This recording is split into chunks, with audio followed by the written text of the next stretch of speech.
नमस्कार दोस्तों, मेरा नाम है हिमांशु धीवर और आप सभी का स्वागत है हमारे इस अंश बायोलॉजी वाला चैनल में। और आज हम पढ़ने वाले हैं बायोमॉलिक्यूल्स के बारे में। बायोमॉलिक्यूल्स के बारे हम डिटेल से पढ़ेंगे और बहुत से क्वेश्चंस ऐसे हैं जो नीट की पर्पज़ से हैं या फिर और अदर हायर एग्ज़ाम्स के लिए हैं। तो आइए शुरू करते हैं। सबसे पहले ये समझते हैं कि बायोमॉलिक्यूल्स है क्या चीज़। बायोमॉलिक्यूल्स अगर हम दो भाग में तोड़े ना तो वह हमको दो शब्द दिखाई देते हैं, एक है बायो और दूसरा है मॉलिक्यूल्स। बायो का मतलब होता है लिविंग ऑर्गेनिजम्स, मतलब जितने भी जिंदा जीव हैं हम उनकी बात करते हैं, उनमें पाए जाने वाले मॉलिक्यूल्स को हम बोलेंगे बायोमॉलिक्यूल्स। अर्थात ये बायोमॉलिक्यूल्स हमको निर्जीव में या फिर नॉन लिविंग थिंग्स में दिखाई नहीं देंगे। ये केवल और केवल किस में बनते हैं? जीवों में बनते हैं, लिविंग बींग्स में बनते हैं। ठीक है, तो चलिए शुरू करते हैं। डेफिनेशन, इसका डेफिनेशन क्या है कि बायोमॉलिक्यूल्स जो हैं ये प्राइमरी बिल्डिंग ब्लॉक्स होते हैं सभी जीवों के, मतलब जितने भी जीव हैं उन सभी में बायोमॉलिक्यूल्स जो हैं वो प्राइमरी संरचना है, या मतलब बायोमॉलिक्यूल्स से ही उनका पूरा शरीर बना हुआ है। और ये बायोमॉलिक्यूल्स जो होते हैं वो ऑर्गेनिक कंपाउंड्स होते हैं। क्या होते हैं? Organic compounds. ऑर्गेनिक कंपाउंड्स का मतलब होता है वे सभी चीज़ें जो बनती हैं। बनती हैं का मतलब होता है कि अगर कोई चीज़ बन रही है लिविंग थिंग्स में तो उसको हम बोलते हैं ऑर्गेनिक। अगर वो नहीं बन रही है, मतलब कोई चीज़ें प्राकृतिक रूप से पहले से ही और वो अगर वो बन रही है तो उसको हम बोलेंगे ऑर्गेनिक। लेकिन जब तक वो नहीं बनी है तब तक हो गया इनऑर्गेनिक। ये एग्जाम्पल है, देखिए कि ये प्लांट है, इनमें फोटोसिंथेसिस के द्वारा कार्बनिक पदार्थ जैसे ग्लूकोज का निर्माण होता है। तो ये अकार्बनिक पदार्थ से मिलकर कार्बनिक पदार्थ बनते हैं। जैसे अकार्बनिक पदार्थ के रूप में हम लेते हैं कार्बन डाइऑक्साइड या फिर जल, ये दोनों कच्चा माल है फोटोसिंथेसिस के लिए, है ना। जैसे कि बहुत सारे एलिमेंट्स, बहुत सारे मिनरल्स हैं, वो ऐसे के ऐसे नॉन लिविंग थिंग्स में से पड़े हैं, उसको हम ऑर्गेनिक नहीं बोलेंगे। पत्थर में कोई एलिमेंट्स पड़ा है उसको हम ऑर्गेनिक नहीं बोलेंगे, है ना। वो ऑर्गेनिक तब बोलेंगे जब ये चीज़ें जीवों में बन जाती हैं, उसके बाद अगर वो कहीं पर मिलती है, चाहे हम लिविंग थिंग्स की बात करें या फिर उस जीव के मरने के बाद हो सकता है ज़मीन में या फिर पत्थर वगैरह कहीं पर भी बन गए, वो हो जाती है ऑर्गेनिक। ठीक है, अब इन बायोमॉलिक्यूल्स में सबसे ज़्यादा मात्रा में क्या पाया जाता है? कार्बन और हाइड्रोजन। क्या पाया जाता है? कार्बन और हाइड्रोजन।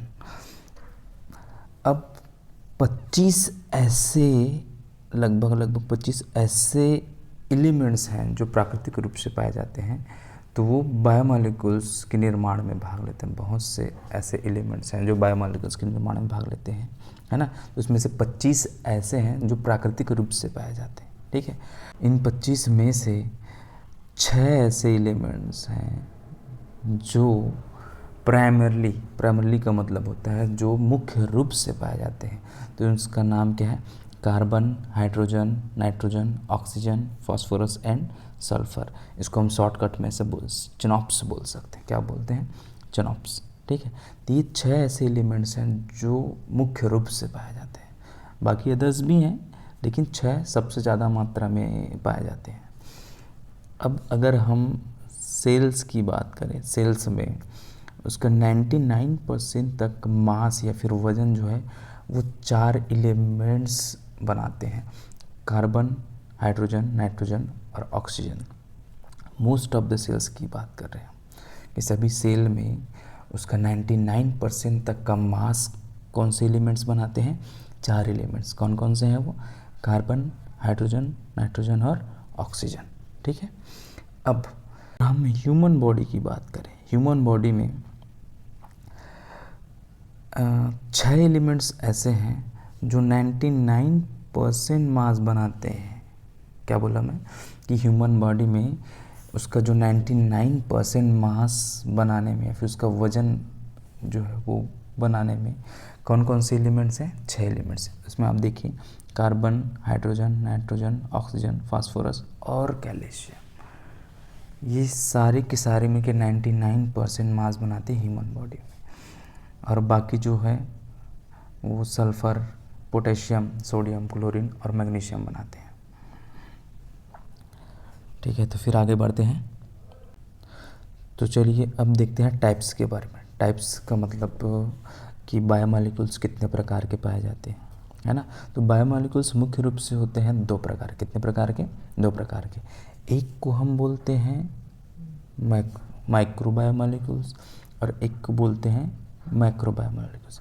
माइक्रो का मतलब होता है छोटा और मैक्रो का मतलब होता है बड़ा। मतलब ऐसे मॉलिक्यूल्स जो छोटे हैं या फिर जिसका वज़न कम है वो सारे के सारे किस में आएंगे? Micro biomolecules. और ऐसे मॉलिक्यूल्स जिनका वज़न ज़्यादा है और इनका साइज़ भी ज़्यादा है, ये सारे के सारे किस में आएंगे? मैक्रो बायोमॉलिक्यूल्स में। ठीक है, तो माइक्रो बायोमॉलिक्यूल्स जिनका मॉलिक्यूलर वेट लगभग 800 डाल्टन तक या फिर 18 से लेकर 800 डाल्टन तक का इसका मॉलिक्यूलर वेट होता है। ठीक है, और इसके एग्जांपल्स में आप देखिए सिंपल शुगर्स हैं, अमीनो एसिड हैं, fatty acid, nucleotides, nitrogenous basis, vitamins, ये सारे के सारे माइक्रो बायोमॉलिक्यूल्स हैं जिसका वजन रहता है 800 डाल्टन के आसपास। ठीक है, अब हम देखते हैं मैक्रो बायोमॉलिक्यूल्स के बारे में।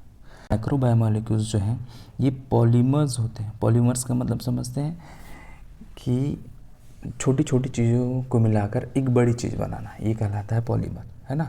और ये सेम टाइप के चीज़ों से मिलकर बनी होती है ना। जैसे कि अगर मैं प्रोटीन बना रहा हूँ तो मैं ऐसे बहुत सारे अमीनो एसिड को मिलाकर एक संरचना बनाऊंगा जिसको हम बोलते हैं प्रोटीन, है ना। ये कहलाता है पॉलीमर। तो प्रोटीन को हम बोलते हैं पॉलीमर ऑफ अमीनो एसिड। उसी तरह जितने भी मैक्रो बायोमॉलिक्यूल्स हैं वो सारे के सारे होते हैं पॉलीमर्स। और किसके पॉलीमर्स होते हैं? माइक्रो बायोमॉलिक्यूल्स के पॉलीमर्स होते हैं, है ना। और इनका मॉलिक्यूलर वेट होता है 1000 डाल्टन से ज़्यादा। मतलब 1000 डाल्टन से कम हुआ तो फिर उसको हम मैक्रो बायोमॉलिक्यूल्स में नहीं गिनते। इसका वजन होना चाहिए 1000 डाल्टन से ज़्यादा। आप देख सकते हैं माइक्रो बायोमॉलिक्यूल्स में 800 डाल्टन तक का है ना।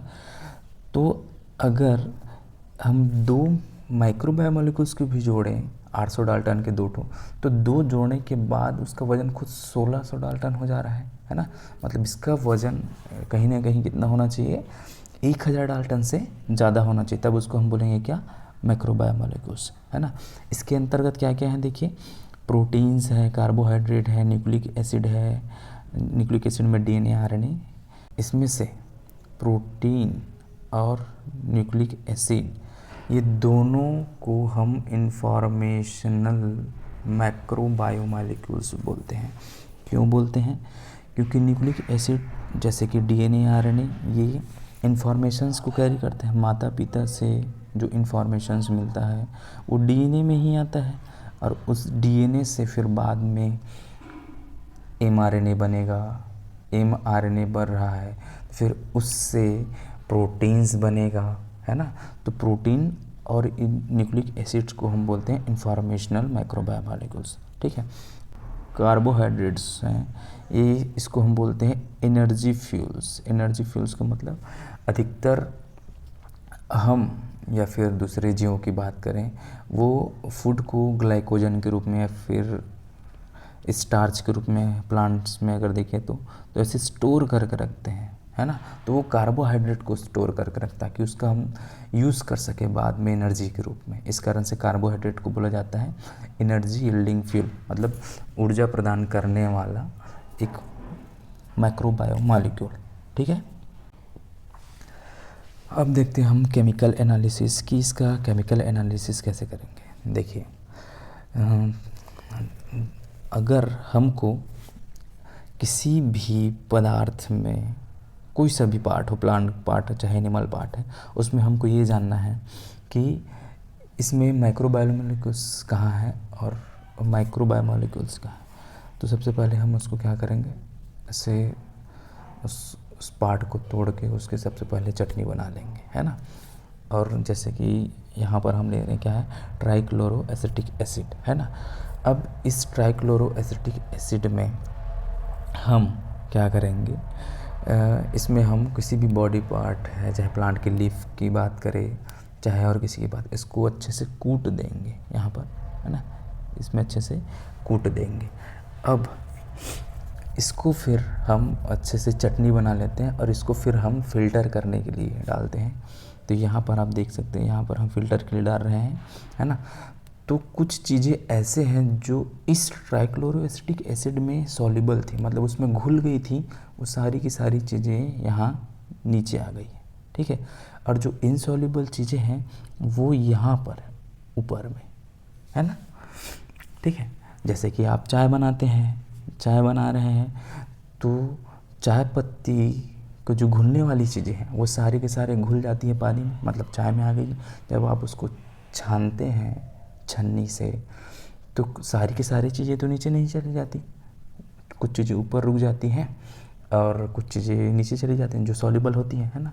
तो सेम वैसे ही जो इनसॉल्युबल चीज़ें हैं वो सारी की सारी ऊपर में आ जाती हैं और जो सॉल्युबल चीज़ें वो नीचे आ जाती हैं। तो जो इनसॉल्युबल, जो अघुलनशील चीज़ है उसको हम बोलते हैं रिटेंटेट। रिटेंटेंट का मतलब होता है कि वो जो बचा हुआ चीज़ है, जो नहीं घुला है, वो सारा का सारा ऊपर मिल जाता है और जो घुली हुई चीज़ें हैं वो नीचे मिल जाती है ना। तो जितने भी माइक्रोबायोमॉलिक्यूल्स हैं वो सॉल्युबल होते हैं, वो सारे के सारे किस में आ जाते हैं, फिल्ट्रेट में नीचे छन के आ जाते हैं, है ना। एक चीज़ और, जो लिपिड जो है वो क्या रहता है, 800 डाल्टन का, उसका मॉलिक्यूलर वेट रहता है लगभग 800 डाल्टन का। अब ये लिपिड जो है इसको कायदे से होना चाहिए माइक्रोबायोमॉलिक्यूल्स के अंतर्गत, तो फिर इसको छन के नीचे आ जाना चाहिए। मॉलिक्यूलर वेट कम है तो सारा का सारा नीचे आ जाना चाहिए, मतलब वो किस में मिलना चाहिए था हमको, फिल्ट्रेट में। लेकिन ये हमको मिलता है कहाँ, रिटेंटेट में। रिटेंटेट का मतलब जो चाय छन्नी में ऊपर जो बच जाता है ना, छन्नी में जो बच जाता है उसमें मिलता है हमको फैट या फिर लिपिड, है ना। तो इसका मॉलिक्यूलर वेट 800 डाल्टन का तक का है, लेकिन ये नीचे नहीं मिलकर हमको कहाँ मिल रहा है, ऊपर। क्यों? क्योंकि ये इनसॉल्युबल होता है, हाइड्रोफोबिक नेचर होता है इसका, इस कारण से। तो ये जब इसको हम कूटते हैं तो फिर ये जो फैट है वो ऐसे विसाइकल्स के फॉर्म बना लेता है। और विसाइकल्स जो होते हैं, जैसे पानी में आप तेल डालोगे तो ऐसे गोल ड्रॉप की तरह ऐसे बूंद नहीं बन जाता है, ऊपर में दिखता है, तो उसको हम बोलते हैं वेसाइकल फॉर्म, है ना। तो वैसे बन जाता है। तो ये हमको कहाँ मिलता है, रिटेंटेट में मिलता है फैट, ठीक है। आप यहाँ पर देख सकते हैं रिटेंटेट में हमको क्या क्या चीज़ें मिलती हैं। इसमें रिटेंटेट का मतलब होता है जो सॉल्युबल नहीं है वो सारी चीज़ें, है ना। तो जितने भी पॉलीमर्स हैं वो सारे के सारे हमको कहाँ मिलेंगे, रिटेंटेट में मिलेंगे, ठीक है। और इसका मॉलिक्यूलर वेट कितना होना चाहिए, 1000 डाल्टन से ऊपर होना चाहिए। जैसे proteins, nucleic acid, polysaccharides, fat, ये सारे के सारे हमको मिलते हैं रिटेंटेट में। फिल्ट्रेट में क्या मिलता है, जो सिंपल चीज़ें हैं, मतलब मोनोमर्स, जिसको हम बोलते हैं क्या, मोनोमर्स, है ना। तो माइक्रोबायोमॉलिक्यूल्स आपको इसमें मिलेंगे, एसिड सॉल्युबल चीज़ें में, है ना। जैसे कि आप शुगर्स हो गए, अमीनो एसिड हो गए, आयंस हो गए, न्यूक्लियोटाइड्स हो गए, ये सारे के सारे आपको फिल्ट्रेट में मिलेंगे, है ना। ये सॉल्युबल चीज़ें हैं। यहाँ पर आप देखिए, यहाँ लिखा है कि lipid is not true polymer, कि लिपिड जो है वो एक सच्चा पॉलीमर नहीं है, क्योंकि केवल ये क्या है, दो प्रकार की चीज़ों से मिलकर बना होता है। एक होता है ग्लिसरॉल, दूसरा होता है फैटी एसिड, है ना। तो इसको हम ट्रू पॉलीमर नहीं बोलते हैं लिपिड को, ठीक है। चलिए फिर आगे बढ़ते हैं। अब आप यहाँ देख सकते हैं एक सेल में, एक सेल को देखकर अगर आपसे पूछें कि कौन कौन सी चीज़ें आपको प्लांट सेल में दिख रही हैं जो सॉल्युबल हो सकती हैं या फिर इनसॉल्युबल, मतलब कोई ऐसी चीज़ इस सेल में जो आपको फिल्ट्रेट में प्राप्त होंगी, मतलब जो सॉल्युबल है उसमें प्राप्त होंगी, या फिर ऐसी चीज़ें जो इनसॉल्युबल है, मतलब रिटेंटेट में प्राप्त होगी, मतलब छन्नी में जो प्राप्त होगा, छन्नी में मतलब रिटेंटेट, है ना। और एक जो इधर चाय में या फिर जो सॉल्यूशन है उसमें प्राप्त होगा, ठीक है। चलो, तो एक सेल है, इसमें जितने भी ऑर्गेनेल्स हैं जितने भी ऑर्गेनेल्स है ना, वो सारे के सारे आपको एसिड इंसॉल्युबल पूल में प्राप्त होंगे, सारे के सारे ऑर्गेनेल्स। ठीक है, चाहे हम माइटोकॉन्ड्रिया की बात करें, चाहे गोल्गी बॉडी की बात करें, चाहे हम बात करें एंडोप्लाज्मिक रेटिकुलम की, चाहे क्लोरोप्लास्ट की, ये सारे के सारे हमको कहाँ मिलेंगे? एसिड इंसॉल्युबल पूल में। ठीक है, अब सेल वाल आपको कहाँ मिलेगा? एसिड इंसॉल्युबल पूल में। क्यों? क्योंकि सेल वाल क्या है? एक पॉलीमर है। क्या है? पॉलीमर किसका पॉलीमर है? यह ग्लूकोज से मिलकर बना है। सेल वाल किससे बना है? ग्लूकोज से मिलकर बना है। तो ये एक पॉलीमर है, तो जाहिर सी बात है सारे पॉलीमर्स हमको कहाँ मिलते हैं? रेटेंटेट में। तो ये हमको मिलेगा कहाँ? एसिड इंसॉल्युबल पूल में, ऊपर वाले छन्नी में मिलेगा। ठीक है, तो जितनी भी चीज़ें साइटोप्लाज्म में घुली हुई रहती है, साइटोप्लाज्म में जो घुली हुई चीज़ें, वो सारी की सारे हमको मिलेंगे एसिड सॉल्युबल पूल में। कहाँ? एसिड सॉल्युबल पूल में, है ना। और कुछ चीज़ें जो पॉलीमर भी है और साइटोप्लाज्म में पाई जाती है ना, स्टार्च ग्रेन्स वगैरह कुछ चीज़ें, तो वो सारे के सारे हमको मिलेंगे ऊपर एसिड इंसॉल्युबल पूल। क्लियर? चलो ठीक, अब आगे बढ़ते हैं। ये आपके पास एक लिस्ट है, देखिए, है ना। इस लिस्ट में आपको ये बताना है कि कौन कौन सी चीज़ें एसिड सॉल्युबल पूल में मिलेंगी और कौन कौन सी चीज़ें आपको एसिड इनसॉल्युबल पूल में, मतलब कौन कौन सी ऐसी चीज़ें हैं जो आपको छन्नी में मिलेंगी और कौन कौन सी ऐसी चीज़ें हैं जो आपको चाय में मिलेंगी। चाय का मतलब उस सॉल्यूशन में मिलेंगी। ठीक है, तो सबसे पहले हम देखते हैं कोलेजन के बारे में। कोलेजन क्या है? कोलेजन एक प्रोटीन है। क्या है? प्रोटीन। कोलेजन एनिमल्स में पाया जाने वाला, सबसे ज़्यादा मात्रा में पाया जाने वाला प्रोटीन है। ठीक है, अब मतलब ये क्या है? एक पॉलीमर है ना। कोलेजन क्या है? प्रोटीन है, ये एक पॉलीमर है। तो ये हमको कहाँ मिलेगा? एसिड इनसॉल्युबल पूल में, क्योंकि ये पॉलीमर है ना। अब टीआरएनए क्या है? एक न्यूक्लिक एसिड है। क्या है? न्यूक्लिक एसिड है। ये हमको कहाँ मिलेगा? एसिड इनसॉल्युबल पूल में। स्टार्च क्या है? एक पॉलीसेकेराइड है ना। क्या है? पॉलीसेकेराइड है। स्टार्च जो है वो ग्लूकोज यूनिट से मिलकर बना, बहुत सारे ग्लूकोज को मिलाकर स्टार्च बना है। तो ये एक पॉलीमर है, किसका? ग्लूकोज का। तो पॉलीमर है मतलब ये हमको कहाँ मिलेगा? Acid insoluble pool. प्लाज्मिड एक डीएनए है, ये मिलेगा आपको एसिड इनसॉल्युबल पूल में। राइबोसोम एक ऑर्गेनेली है, ये हमको मिलेगा एसिड इनसॉल्युबल पूल में। गोल्गी बॉडी एक ऑर्गेनेली है, ये भी हमको मिलेगा एसिड इनसॉल्युबल पूल में। माइटोकॉन्ड्रिया भी मिलेगा आपको एसिड इनसॉल्युबल पूल में। एंडोप्लाज्मिक रेटिकुलम भी मिलेगा आपको एसिड इनसॉल्युबल पूल में। क्लोरोप्लास्ट है, ये भी आपको एसिड इनसॉल्युबल पूल में। इंसुलिन ये क्या है? प्रोटीन है, हार्मोन है ना, इंसुलिन हार्मोन है ना। और ये मैक्सिमम प्रोटीन्स होते हैं, है ना। तो ये आपको कहाँ मिलेगा? Acid insoluble. प्रोटीन बोल दिया मतलब ये क्या है? पॉलीमर है। तो ये पॉलीमर्स हमको कहाँ मिलते हैं? एसिड इनसॉल्युबल पूल में मिलते हैं। ठीक है, अब हम फैट की बात करें। फैट जैसे कि हो पामेटिक एसिड है ना, तो ये हमको मिलता है एसिड इनसॉल्युबल पूल। भले ही इसका वजन कम है, मॉलिक्यूलर वेट कम है, मान लो 800 डाल्टन, तो ये हमको नीचे नहीं मिलता है सॉल्यूशन में, ये हमको मिलता है कहाँ? एसिड इनसॉल्युबल पूल रेटेंटेट एरिया में मिलता है, छन्नी में मिलता है। ठीक है, अब है इनुलिन क्या है? इनुलिन जो है एक पॉलीमर है, किसका पॉलीमर है? फ्रक्टोज का। बहुत सारे फ्रक्टोज यूनिट को ऐसे मिलाएंगे तब हमको इनुलिन प्राप्त होता है। ठीक है, अब हम बात करते हैं एसिड सॉल्युबल पूल्स में कि आपको सॉल्यूशन में, मतलब उस चाय में, उस लिक्विड में क्या मिलेगा, है ना। तो ग्लाइसिन एक अमीनो एसिड है, ये आपको कहाँ मिलेगा? उस चाय में, मतलब उस सॉल्यूशन में मिलेगा। राइबोस शुगर, राइबोस क्या है? एक शुगर है, सिंपल शुगर है ना। तो फिर ये आपको कहाँ मिलेगा? उस सॉल्यूशन में मिलेगा, मतलब सॉल्युबल पूल में मिलेगा। अब एडिनोसिन एक न्यूक्लियोसाइड है। क्या है? न्यूक्लियोसाइड।